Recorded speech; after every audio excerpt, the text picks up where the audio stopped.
I'm a huge sports fan coming from an industry where forming a team and executing a plan is essential. That what kind of drove me toward. I think working together as a team to solve problems, execute a business plan, it excites me. Sorry, you know.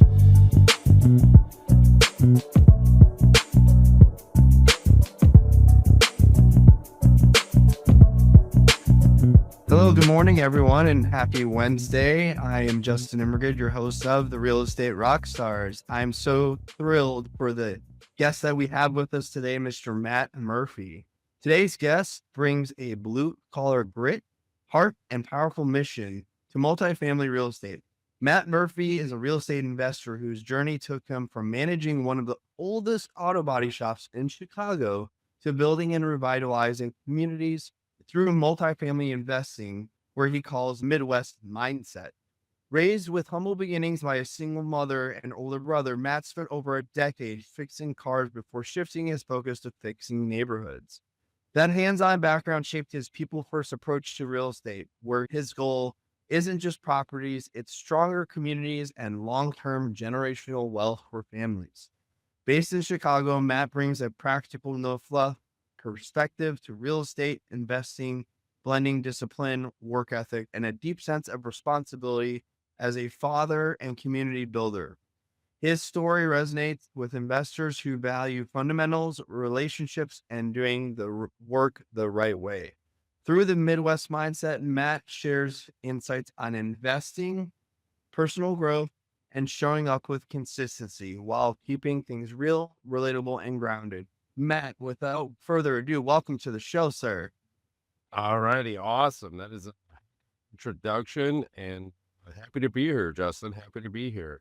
Yeah, we're happy to have you. And obviously, we're doing this in transit because when you're a guy like Matt and you're an investor on the move, you're always on the move, right?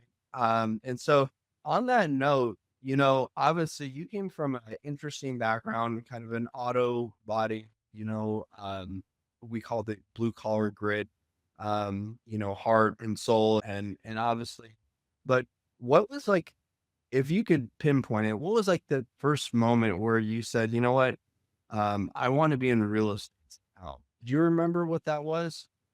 Yeah, so I had moved up to management. I had been writing estimates for a long time in the auto body industry. So working with uh, all different types of walks of life, right? So number one, your main priority is the customer. So very similar to, the bigger multifamily real estate space, your number one priority is your investors. But then you have a lot of other people that you're dealing with on a day-to-day basis, such as parts vendors, body techs, painters. So all different types of personalities. Um, and I just thought, wow, this is fascinating, with the way that the multifamily real estate space works.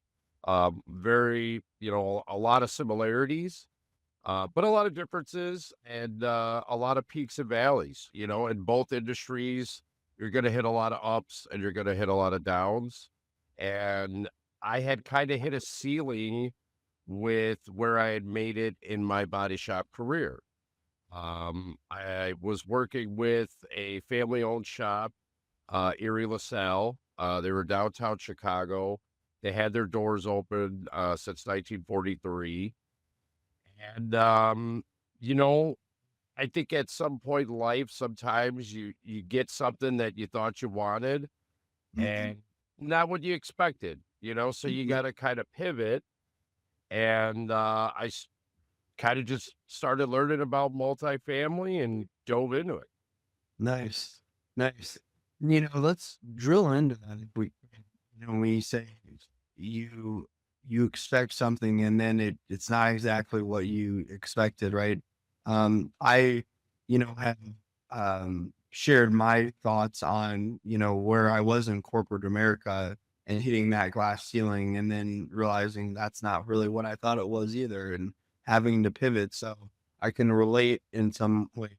You know, when you hit that quote unquote glass ceiling, that feeling of, okay, what's next, right? Is sort of what I described to people. Um, what why multifamily though? I mean, you could have gotten into anything. Why multifamily? Was it just a fascination with it? More than just a fascination. Uh, I'm a huge sports fan, right? And also, again, just coming from an industry where forming a team and executing a plan is essential. It's not even like a requirement, like it's essential. It's fully needed. Um, that's what kind of drove me toward. I think that's what made me gravitate towards it, you know, is uh working together as a team to solve problems and execute a business plan. It excites me. Sorry, Mhm, really gets the blood pumping. To where is the body shop stuff. It just became mundane. I don't know if you got that mhm, feeling when you kind of hit that ceiling, but it was just towards the end. You're kind of just going through the motions, and you wake up in the morning and you're just like, "Oh, this again." To whereas this is, you're looking at different deals every day. You're running different numbers every day. A lot of networking events, so you're socializing more. You're meeting new people. Um, all kind of very like-minded with similar goals. yeah.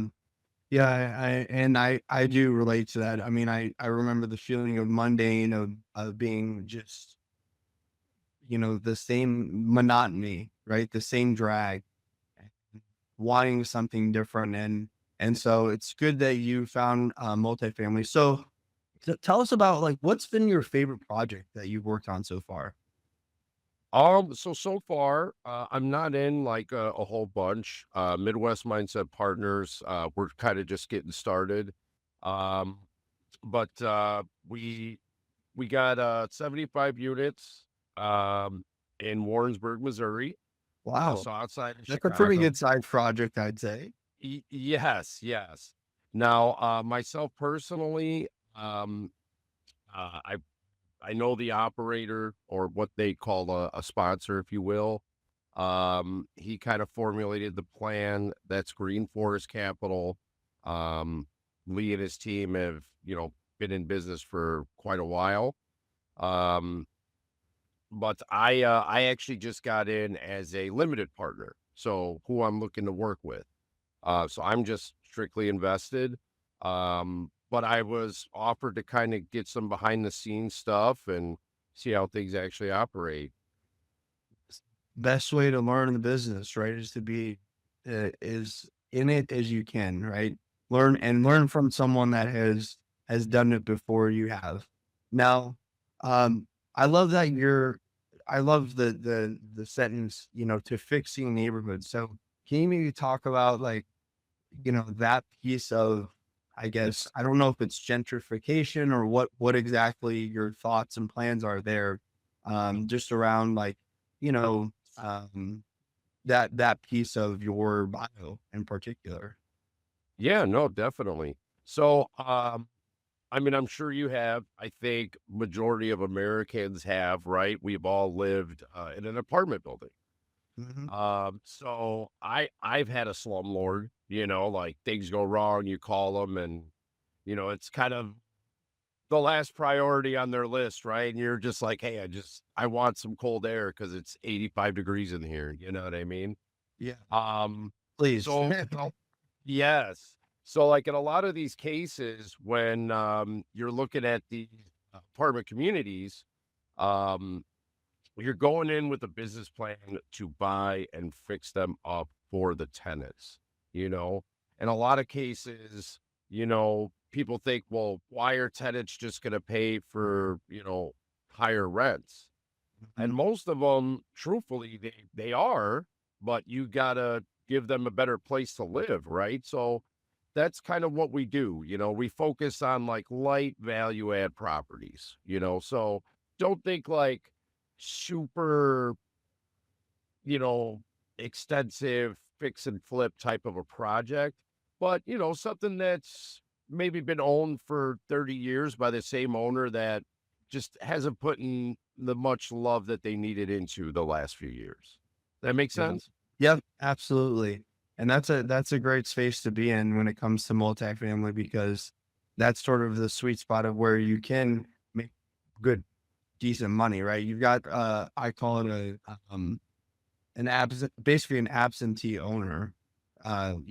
Someone that owns the property, but just is for lack of a better term, they're absentee, they're not present. They aren't really willing to do what it takes to keep the property up to date with the market around them. So no, that's fantastic. Now, when we think about Midwest mindset, what what's your vision for Midwest mindset? Talk to us. So, the big clear vision, is simply providing uh, a solution to a problem. I think even myself, you don't think about the longevity. You rely on 401k or whatever is going to save you. And I'll give you an example. I had a neighbor, she was a nurse. She was a great nurse. She worked hard every day. And investing or anything like that was never a thought that crossed her mind. Mhm. And it was never seen as a problem until it was, right? Um, she had gotten into bad health. Um, the insurance and stuff like that only covered her for so long, so her backup plan was not really a backup plan. So if I can help, anybody kind of map out a better way for retirement or early retirement or, for that emergency that, you know, we all probably are going to have to face at some point. Why not? That's what I look to do for my investors. And more than that, I look to work with, shop owners or people in the construction space or people also involved in real estate because right now, whether you like them or not, right? You got the 100% bonus depreciation. Mhm. So when you claim that, if you own a business, you can reduce your taxes greatly with a huge tax deduction from a K-1. And it could even get as low as 0. Mhm. So again, I mean, it's all about problem solving. Every investor has different needs. Some might want more cash flow. Some want to plan for retirement. Some want the huge tax benefits. It's all what fits their goals and needs. That makes sense. And I like what you said about, maybe it's shop owners or other people in the auto industry that didn't know that there was another way to make income in this way.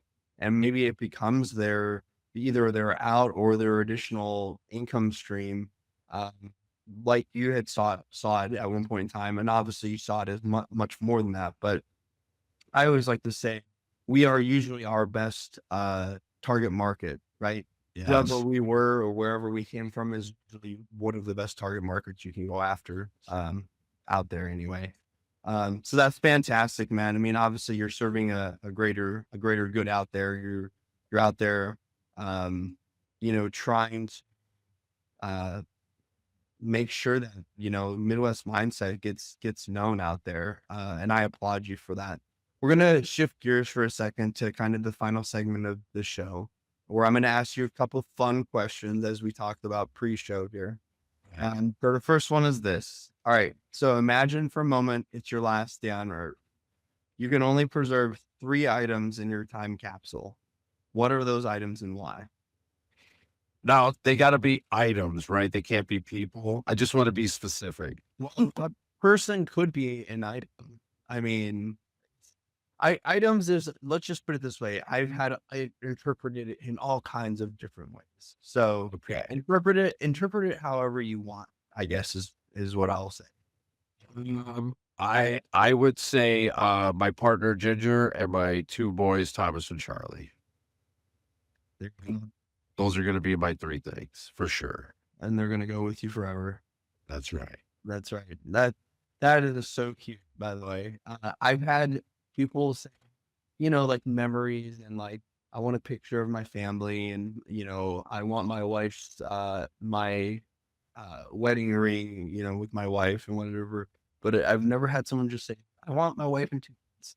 Like, you know, like it's as simple as that. Well, there you have it, folks. Matt, before we allow you to kind of share where people can go out and find and connect with you, final question is this: what is your definition of a real estate rock star? My definition of a real estate rock star is reaching whatever you define as success in this business. Because that could be a million things to a million investors.